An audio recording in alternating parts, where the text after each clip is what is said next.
एक गहरे राज वाली पारिवारिक कहानी। राजस्थान के एक छोटे से शहर में चौधरी परिवार बहुत मशहूर था।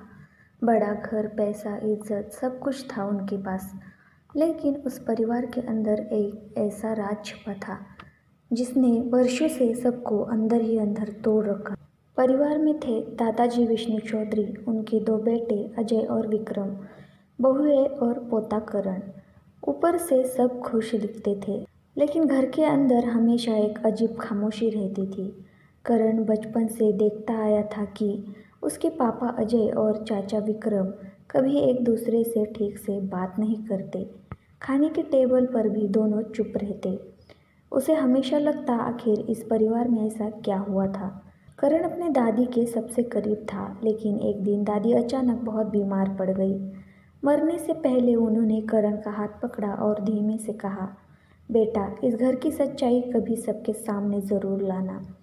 करण कुछ समझ पाता उससे पहले दादी की आंखें हमेशा के लिए बंद हो गई। उस दिन पहली बार करण ने अपने दादी को रोते देखा। दादी के गुजरने के कुछ दिन बाद करण उनके कमरे की सफाई कर रहा था। तभी अलमारी के पीछे उसे एक पुराना लिफाफा मिला। उस पर लिखा था, ये खत सिर्फ करण के लिए है। करण के हाथ कांपने लगे। उसने धीरे से खत खोला। अंदर लिखा था, जिसे तुम अपने पापा समझते हो वो तुम्हारे असली पिता नहीं है। करण के पैरों तले ज़मीन खिसक गई। उसकी आंखों से आंसू आ गए।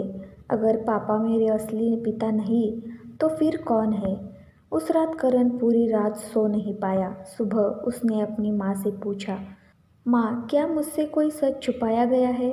माँ घबरा गई। उन्होंने तुरंत कहा, नहीं बेटा, ऐसी कोई बात नहीं। लेकिन उसकी आंखें सच बता रही थी।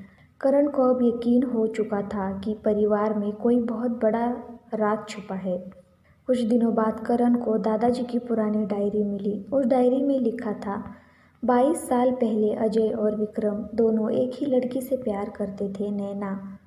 लेकिन नैना की शादी अजय से हुई। विक्रम अंदर ही अंदर टूट गया। शादी के कुछ महीनों बाद अजय का एक्सीडेंट हो गया। पूरा परिवार समझा कि वो मर चुका है। उसी समय नैना गर्भवती थी। परिवार की बदनामी से बचने के लिए दादाजी ने एक बड़ा फैसला लिया। उन्होंने सबको ये कह दिया कि करण विक्रम का बेटा है, ताकि बच्चे को पिता का नाम मिल सके। करण की आंखों से आंसू बहने लगे।